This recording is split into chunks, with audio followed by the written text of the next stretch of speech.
Hello, beautiful people. Today, I'm coming to talk to you a little bit about some of the basic concepts of Ayurveda. So, something that's so simple that we've gotten so far away from is the concept of the circadian rhythm. So, you may know that as the sun coming up, the sun going down, the seasons, the phases of the moon. There are lots of different ways where we see rhythm showing up in nature. And we see them from time to time, but as a group, as a society, we are pretty disconnected from nature, even though we are a very big part of nature.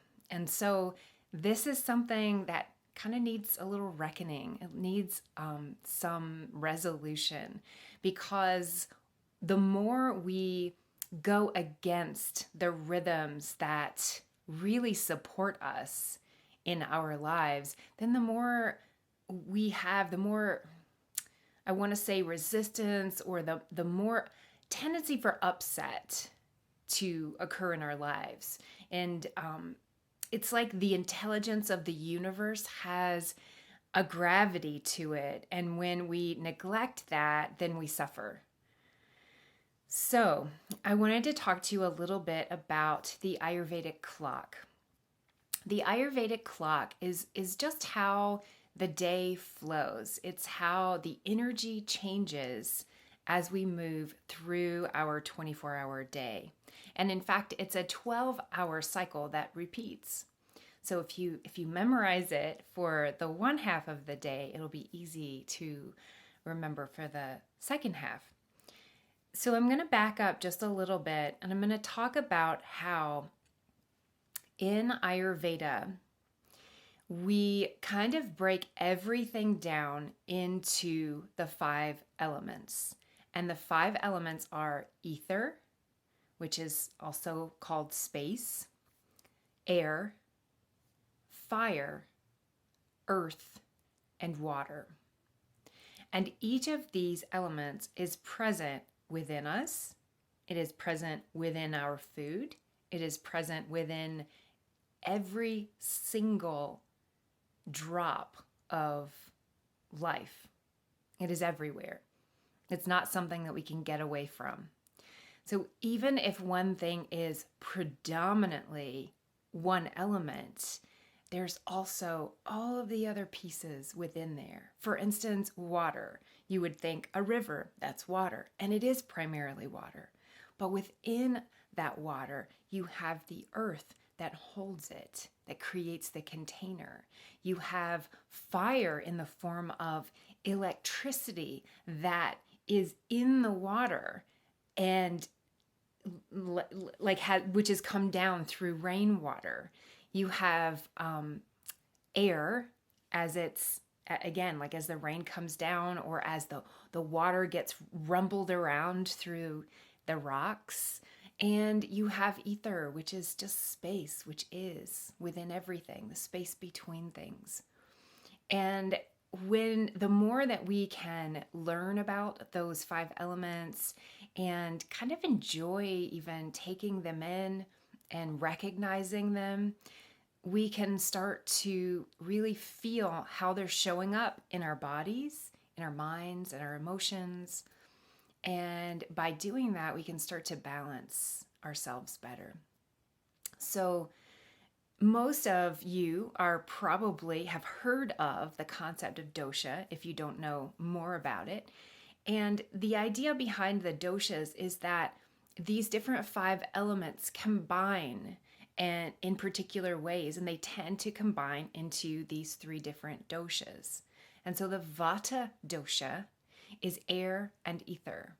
And so if you can think of air and space, then you would get wind and there would be just lots of movement and dryness and lightness. And it could be really, really nice.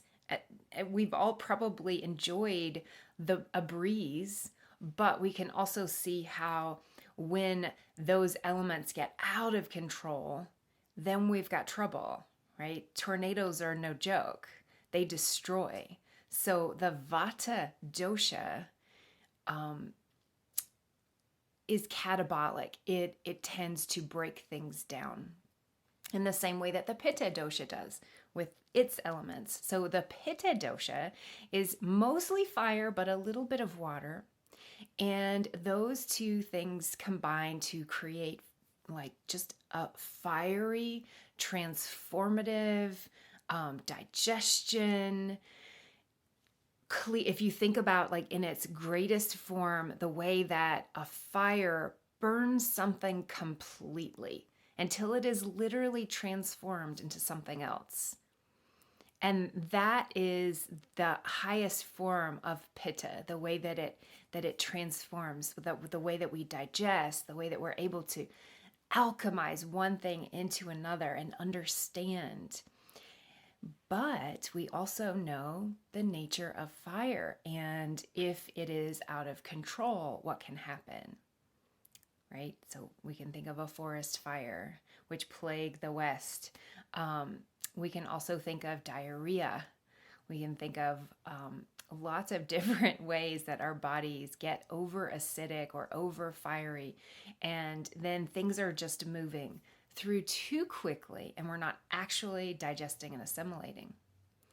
So the third, and so pitta is also catabolic in that way. Like it destroys, right? It breaks down, which is not a bad thing, but just good to know. Kapha is the third dosha, and it is combined of earth and water. And if you just think of those two things together, you get a heaviness. You get a very earthy groundedness, but you also get a heaviness. Remember that the soil or the dirt, the sand at the bottom of the water, the bottom of the river, creates that container, like that muddy container. So kapha is cohesion, and it very much is anabolic. It is building tissues, building connections with people. We couldn't live without it. We couldn't live without any of them. So they all have wonderful characteristics, right? And that cohesion, the way that we can connect with another person and love. But then on the other side of kapha, for instance, we have that heaviness. We can have depression. We can be weighted down. And so it's important that we're able to recognize the qualities that are inherent in each of these doshas so that we can counter them when we need to. Each of us has our own individual kind of recipe of a constitution or dosha, a little bit of vata, a lot of pitta, a sprinkling of kapha, whatever it is for you. And so you are uniquely you, and whatever that constitution or prakriti that you were born with is beautifully you, and there's nothing wrong with it. What is not good is when we get out of balance with what we are. So if a person is very, very pitta, then they can go out in other ways, but they will primarily tend to go out in pitta, if that makes sense. Like they'll tend to get too fiery. The same goes for kapha and vata, and the issues with those are that like those are the hardest ways to balance because that's our nature. So how do you find like where you stand in that without going too far in one direction or the other? And that's just a process of experimentation and patience, and you'll figure that out for yourself. So now that we have that as a basis, I'm going to move back into the idea of the Ayurvedic clock and talk to you a little bit about the different energies, the different doshas that govern the different times of day. So let's just start with you're waking up in the morning. So let's start with dawn, right? Right as the sun is rising. Then we are moving into kapha time. So that is the grounded, earthy, still, connective time of day from about sunrise to about 10 a.m. And so that's a good time actually to be doing something with your body, to be moving your body in the morning and doing a little yoga or a little going for a walk, doing things like this. After that time, we move into Pitta time of day. And the Pitta time of day is from about 10 a.m. to about 2 p.m. And that time of day is governed by fire. And that is when your digestive fire is at its highest. That is when Agni, Agni, Agni, is at its highest. And that is literally, scientifically speaking, when we create the most bile. So our body has the greatest potential for being able to discern what to keep, what to let go of, where to put what, how to use it, and then digesting it deeply so that we're really assimilating the nutrients that we take in. So that is a very important piece of information to make note of so that you can eat your biggest meal during that time. And yes, if you're eating in a not great way, then that would be the time you would want to do those things as well. But think of it in terms of that's when you want to eat the most complex meal of your day. And if you are eating a complex meal, because later on, you're not going to be in that pitta time. Your Agni, your digestive fire, is going to be low. And so if you're eating then, later on in the day, when your Agni is low, you're going to accumulate more ama. And ama, A-M-A, means undigested. And it refers to the undigested gunk in our bodies, in our minds, that keeps us from being able to discern properly what to keep, what to let go of, whether we're talking about food and digestion or we're talking about experiences, emotions, thoughts. So in a big way, Agni, your digestive fire, is tied to your mental ability to focus, to have a clear mind, to be able to discern, to be able to process and really digest our thoughts and emotions and experiences in life. So when we move past that Pitta time of day, we move into the Vata time of day, which again is governed by air and ether. And that time would be 2 p.m. until about sunset.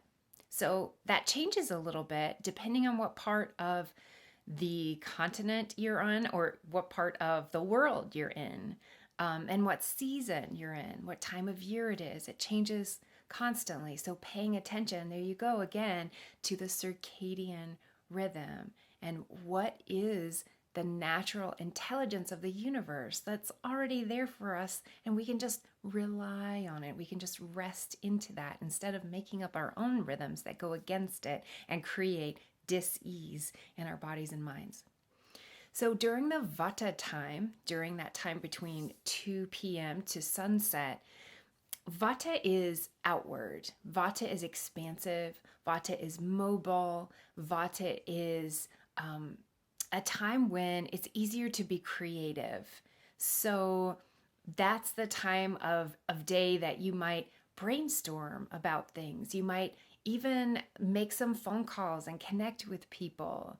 You might, on the other hand, if your day has been too much go, go, go, then during that Vata time of day, you might tend to spin out and get too overwhelmed or too overscheduled.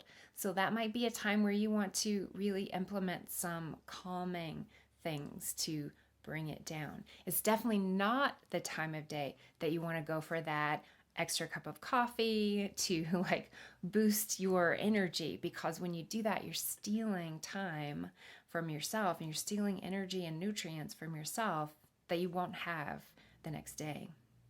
So after we move out of that Vata time, we are moving right back into Kapha. So from sunset to 10 p.m. is Kapha time. And again, in the body, connected, grounded, going for a walk outside in nature, connecting with your littles or your partner or yourself in a deep and meaningful, connected way.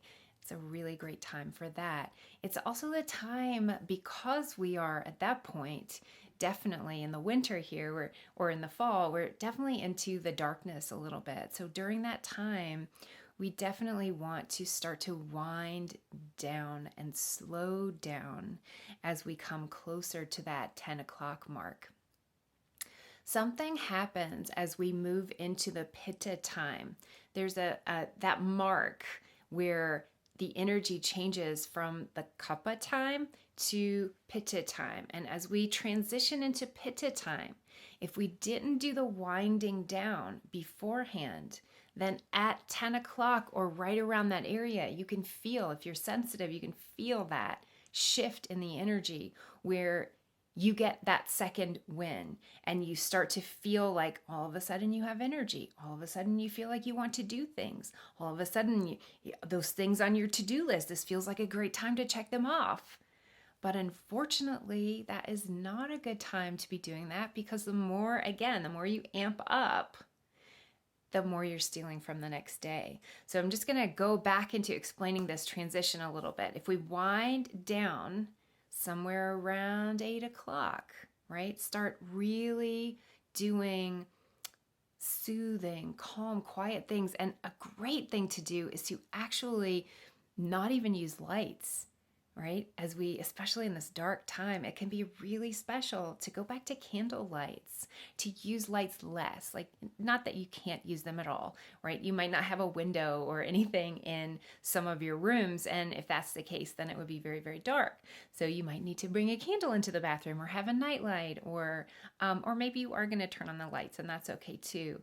Just an idea that you might want to experiment with in order to reset the circadian rhythm is to start using the daylight as your guide. And as it starts to get darker, maybe wean yourself off of all of the bright lights and the electronics, by the way, because electronics are very vata stimulating.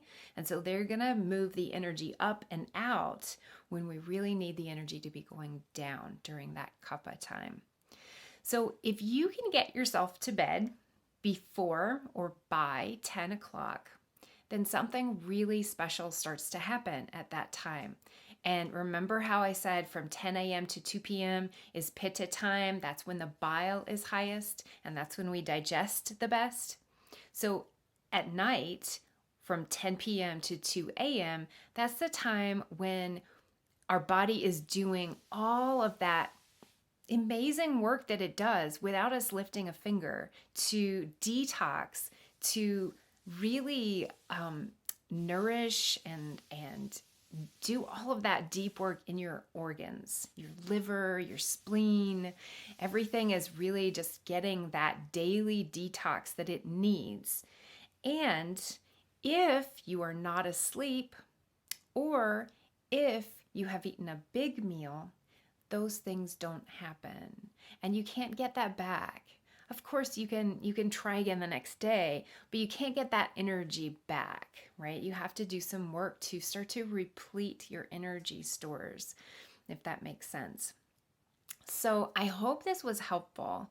What happens when we are able to pay attention and actually align ourselves with the circadian rhythm is that we experience a deeper alignment within ourselves. We start to feel nourished on so many different levels, and we start to daily detox, so that slowly, as you wind your bedtime back, as you eat your last meal earlier, as you make that last meal lighter, as you slow down with the electronics or stop them at a certain time in the evening, then we get to this place where rest is deep and nourishing, and we're able to detox every day to the point where when you wake up in the morning, you've already done that work. So you start to wake up feeling lighter in your body, less groggy, less stiff, less aches in your body.